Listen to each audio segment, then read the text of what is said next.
Halo,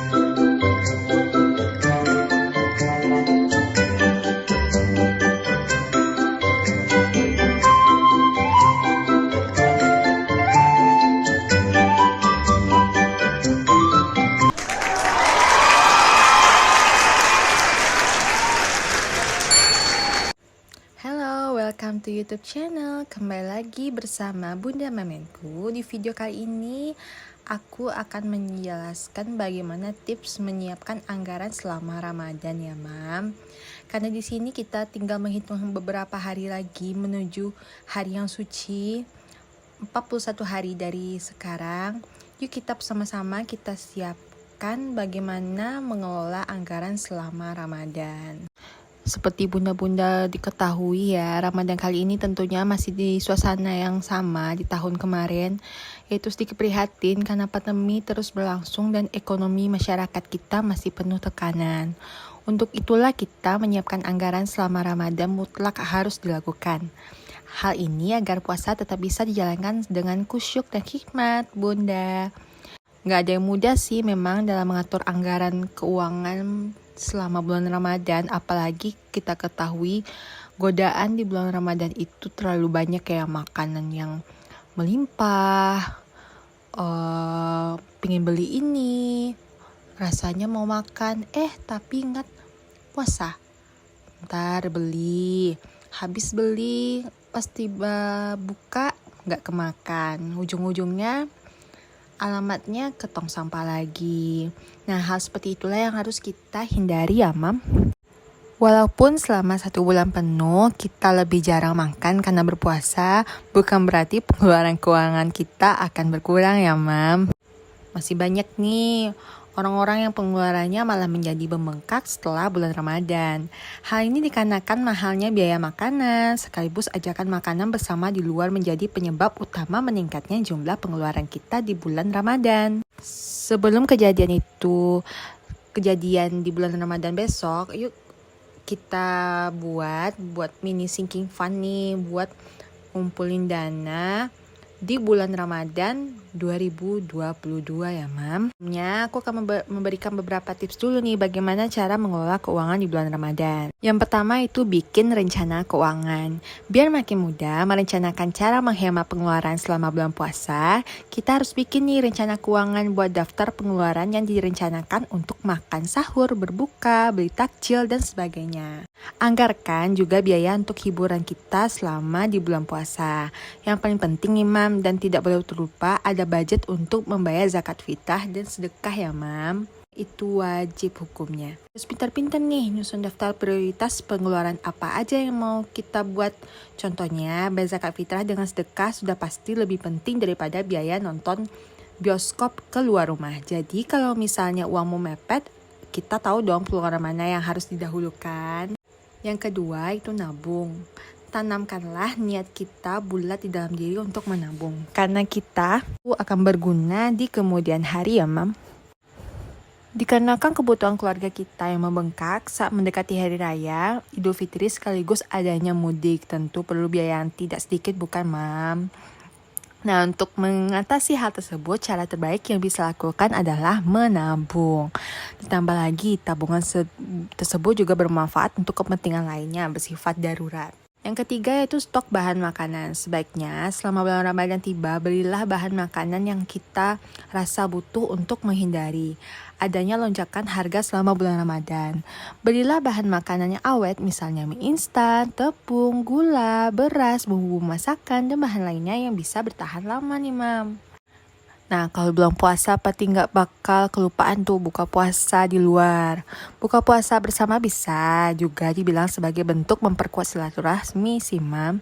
Jadi tidak ada nih masalah jika kita memiliki rencana demikian dengan teman kantor, kerabat dekat, saudara, dan keluarga. Jadi perhatikan dulu nih biayanya, bagaimana buka puasanya, tetaplah pengeluaran dan bisa sangat boros jika tidak direncanakan dengan baik ya, Bunda. Ingatkan bahwa ada kebutuhan dan prioritas lainnya yang harus dipenuhi daripada sekedar berbuka puasa bersama. Untuk itu batasi loh acara buka puasa, jangan semua undangan buka puasa nih yang kita pilih acara buka puasa di mana pilihan yang tepat dan harga makanannya sesuai dengan kantong kita tentunya. Yang kelima itu persiapkan pasar lebaran. Kalau kita adalah orang biasa dan memberikan bingkisan lebaran untuk orang-orang terdekat, sebaiknya kita memilih untuk membeli bingkisan tersebut jauh-jauh hari tentunya sebelum lebaran, karena bisa saja akan ada lonjakan harga ya mam. Dengan begini tentu kita tidak akan merasa khawatir akan harga karena akan jauh lebih murah, sekaligus tempat perbelanjaan tidak akan seramai ketika akhir bulan Ramadan. Nih bunda yang kreatif bisa buat parcel sendiri, itu jauh lebih murah ya biayanya. Yang keenam, masak sendiri. Jika kita memasak sendiri untuk kebutuhan sahur atau buka puasa, bagus sekali nih mam. Membeli bahan mentah lebih murah ketimbang makanan yang sudah jadi. Namun akan lebih baik jika selama sebulan kita sudah memiliki daftar menu sehingga belanjanya bisa diatur. Yang ketujuh, jangan lupa zakat fitrah.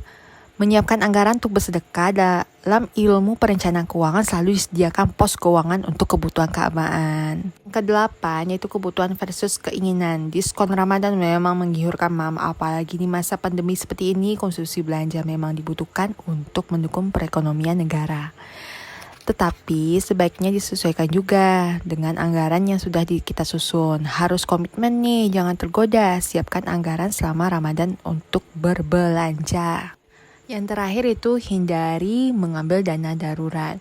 Cara mengelola keuangan yang lebih baik benar berikutnya, yaitu tidak pernah mengambil dana darurat ya. Apalagi kalau misalnya kita sempat kecolongan buat ngambil dana darurat, itu otomatis bisa berkelanjutan ya mam. Apalagi saat kondisi pandemi seperti ini, dana darurat sangat berguna tuh untuk kehidupanmu 3 atau 6 bulan berikutnya. Jadi jangan sedikit-sedikit kita ngambil dana darurat ya, karena itu dialokasikan untuk memang benar-benar darurat. Lagi nih, di budgeting kita, di sini aku juga sudah membuat alokasi buat sinking fund Ramadan. Di sini ada beberapa kotak yang sudah aku sediakan. Jadi nanti setelah gambar ini selesai, perlu bunda ketahui ya, ini sudah aku buat template-nya terlebih dahulu. Jadi aku tinggal mengasih warna, karena berhubung aku pun juga belum pintar-pintar atau mahir banget sih buat gambar yang semenarik konten-konten yang lain. Jadi maklum ya aja ya mam. Jadi niatnya di sini pengen biar rapi, biar seneng gitu. Buat bunda-bunda, buat motivasi bunda, buat sinking fun. Jadi kan kalau emang gambarnya menarik, jadi kita kan pengen lihat lagi nih buat lebih giat untuk membuat sinking fun dan mengisi arsir-arsiran yang kotak yang telah kita sediakan. Karena bisa hubung ini di bulan Ramadan, ya udah kita buat temanya yaitu Ramadan. Biasa gambar-gambar bulan bintang, gambar-gambar ketupat. Pasti bunda nggak sabaran kan menuju bulan puasa. Nah di sini ada beberapa kotak nih mam. Di sini aku juga udah sediakan kotak-kotak ini berfungsi untuk melihat berapa pendapatan sinking fund kita nih untuk ngisinya. Jadi target aku buat sinking fund Ramadan ini aku targetin sih cuma 700.000, nggak terlalu besar, nggak terlalu kecil juga. Karena aku juga membuat sinking fund Idul Fitri, jadi memang ini khusus untuk Ramadan saja. Contohnya buat tajil, buat beli makanan yang mau kita pingin dana tak terduga nih. Apalagi kalau di keluarga aku, seminggu sebelum lebaran itu pasti kita akan berkunjung ke rumah camer. Jadi berhubung meminimalisir pengeluaran secara tak terduga, jadi alhasil kita mulai nih tabungan sinking fund dari 41 hari menuju puasa. Nah di sini aku udah membuat tulisan per asennya itu tersedia 46. Memang sih bagi 700.000 itu totalnya baru 650. Nanti kan bisa tinggal nambahin jadi 10.000. Jadi totalnya satu kotak itu 15.000 ya mam. 15.000 diambil dari 46, aku cuman bagi ini 700.000 bagi 46. Sebenarnya totalnya 650.000. Nah di sini aku juga udah buat disediakan sinking fund biasa. Nah kemarin kan udah bikin dana darurat tuh. Di sini aku udah percantik nih sinking fund aku. Kemarin cuman buat otodidak aja, jadi pakai pena aja. Sama juga nih, karena berhubung kepikirannya baru malam ini, aku mau masukkan sebesar 75.000 dulu untuk dana sinking fund bulan Ramadan. Karena di sini alhamdulillah pendapatan suami aku di hari ini lumayan banyak dan sudah terpenuhi juga untuk keperluannya lain. Jadi nggak salah apa salahnya sih kita buat sinking fund kita. Jadi setelah 75.000 dibagi 15.000, nanti aku akan ngasir nih 5 kotak atau 5 ketupat ya. 5 kotak aja ya kali ya kita sebut ya, 5 kotak untuk asirannya. Mudah-mudahan ini terkumpul ya, berapapun besarnya nanti. Mudah-mudahan sih Allah melancarkan niat kita. Yang penting niat kita menabung, karena menabung merupakan sebagian dari iman. Harus konsisten ya mam, pokoknya usaha buat nabung, karena kita tahu nih pengeluaran bulan puasa itu atau bulan Ramadan lumayan banyak. Nah sekian ya mam video aku tentang sinking fund Ramadan versi mamenku. See you di video selanjutnya. Jangan lupa ya subscribe, komentar, dan like. Dadah mam, see you.